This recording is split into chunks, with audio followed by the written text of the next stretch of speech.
tout le monde, alors aujourd'hui on se retrouve dans une vidéo où je vais vous présenter 8 astuces qui vont vous permettre à la fois d'économiser de l'argent mais aussi de faire du bien à la planète car c'est pas toujours deux aspects qui vont ensemble, donc aujourd'hui je vous partage les plus simples. Alors le premier point qui peut avoir un impact énorme, c'est de remplacer les protéines animales au moins de temps en temps par des protéines végétales. Pour vous donner un exemple, si on prend des lentilles bio ou du soja bio qui ont respectivement 23 g de protéines au 100 g et 40 g de protéines au 100 g, ça coûte en moyenne entre 3 et 6 euros le kilo. Si on prend de la viande de qualité assez bonne, on est généralement aux alentours de 15 euros le kilo, voire plus. Donc clairement c'est beaucoup plus économique de passer aux protéines végétales. Quand on prend par exemple certaines lentilles qui sont à 30 centimes les 100 g, c'est extrêmement économique, c'est en plus une source de calcium, une source de fer. Et en plus de ça, c'est très bon pour la planète de remplacer sa consommation de protéines animales par des protéines végétales. Et en plus pour la cause animale, c'est excellent.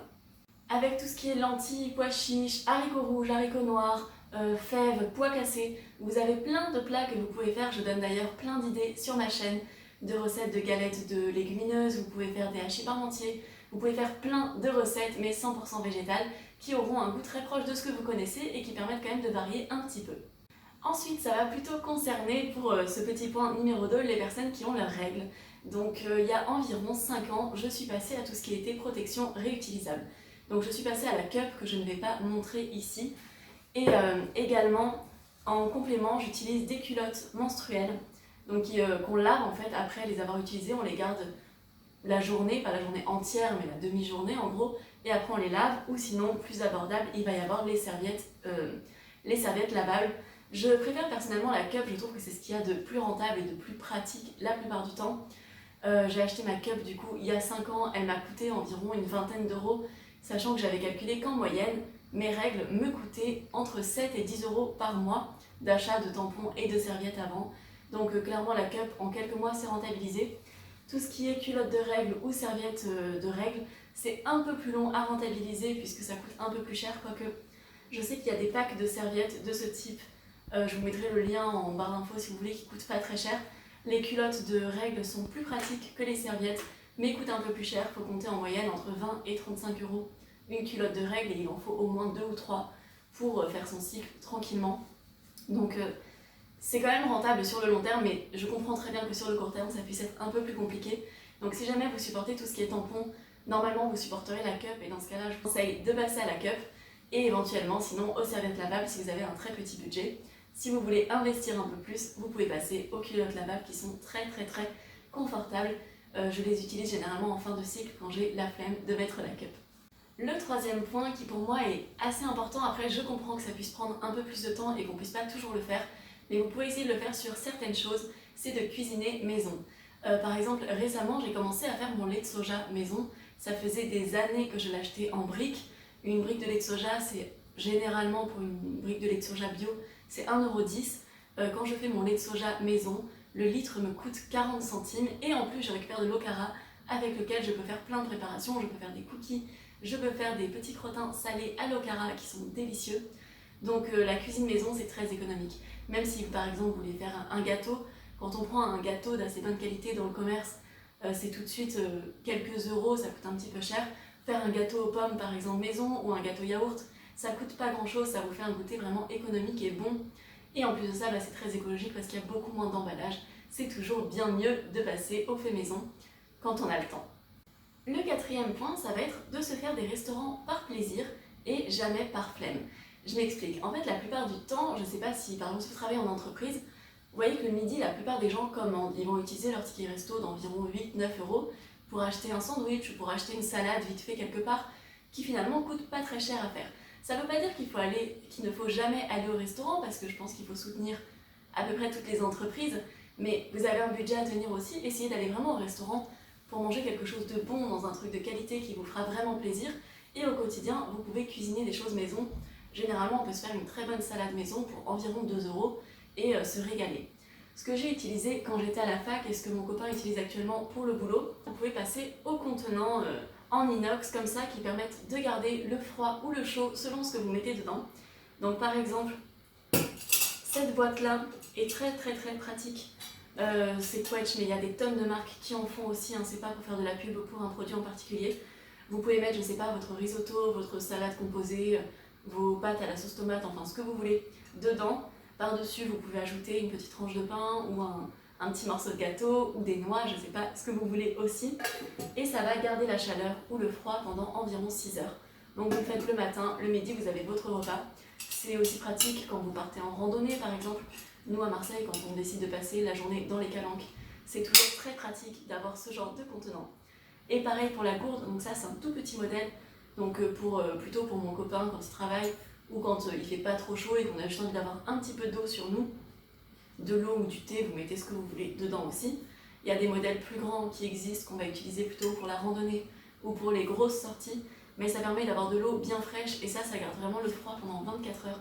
Donc c'est extrêmement pratique d'avoir de l'eau fraîche sur soi, comme ça on n'a jamais besoin d'en acheter. Quand on voit que dans les parcs, que dans les petits commerces touristiques, des fois à côté de la plage, la bouteille d'eau ça va coûter 1 euro, 2 euros. C'est des économies énormes finalement d'acheter ça une fois et vous l'utilisez pendant des années, c'est hyper résistant. La mienne, je l'ai depuis 5 ans, mon copain aussi, là depuis environ 4 ans je pense.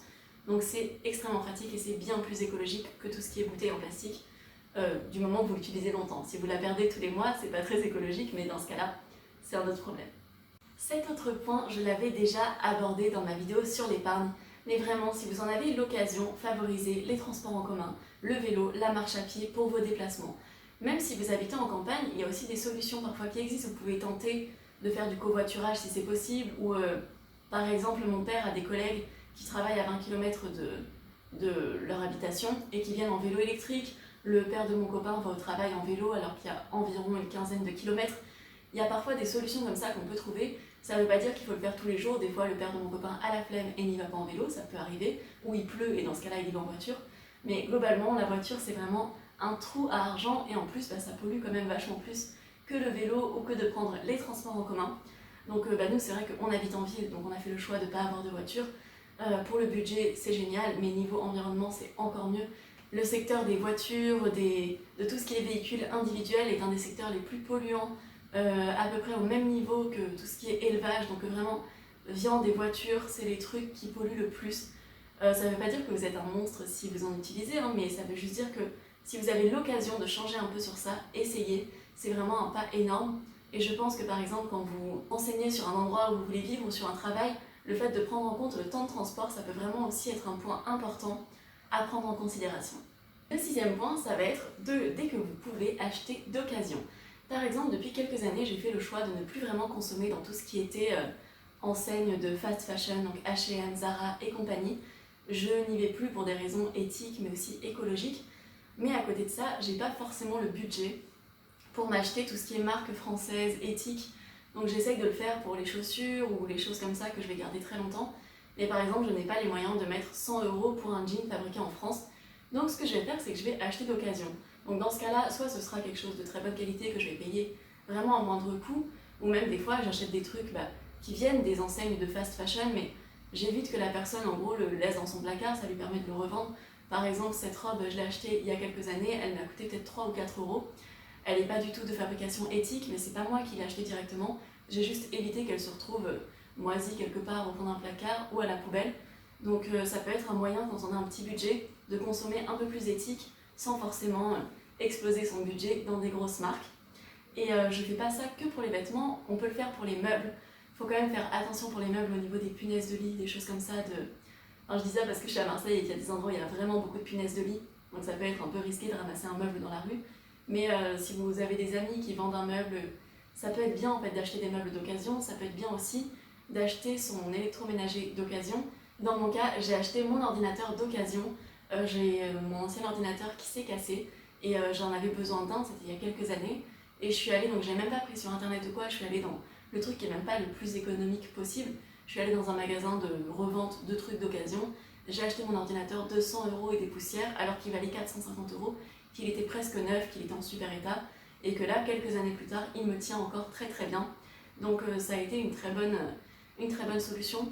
Pour le portable, c'est vrai que des fois je me méfie un peu plus. J'ai quand même acheté mon dernier portable, celui avec lequel je filme actuellement, qui est un Samsung Galaxy S8. Je l'ai acheté reconditionné, donc c'est pas vraiment de l'occasion.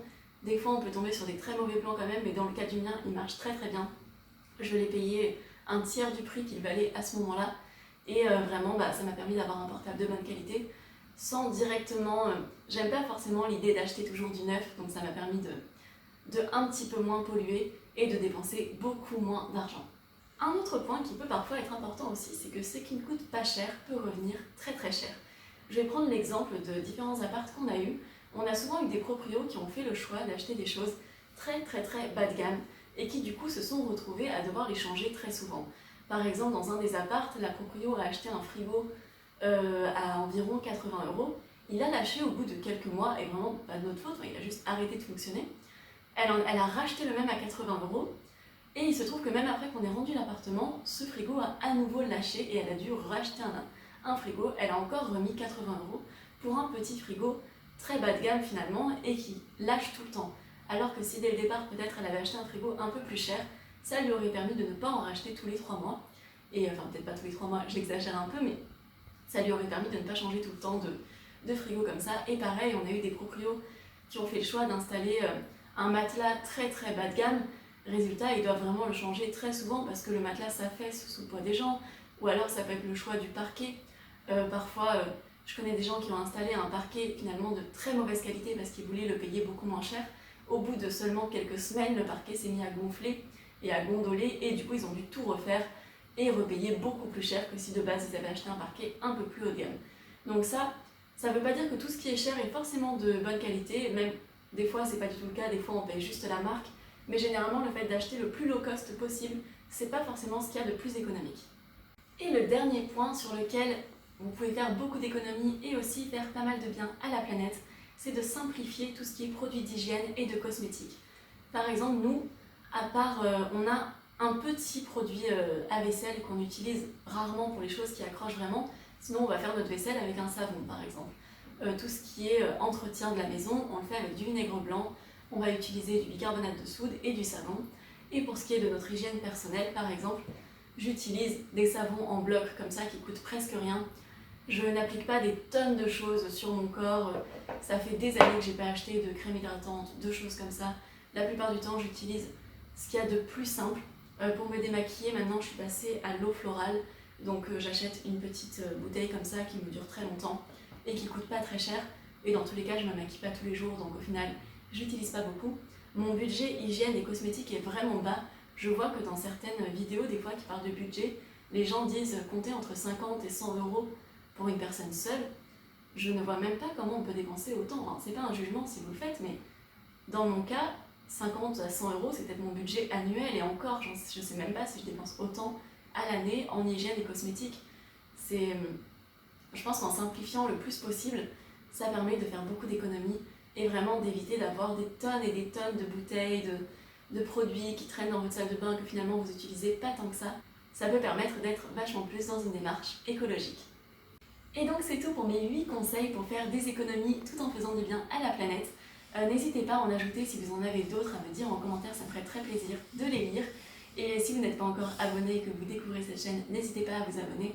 Je partage plein de recettes véganes, un quotidien assez minimaliste et plein de choses.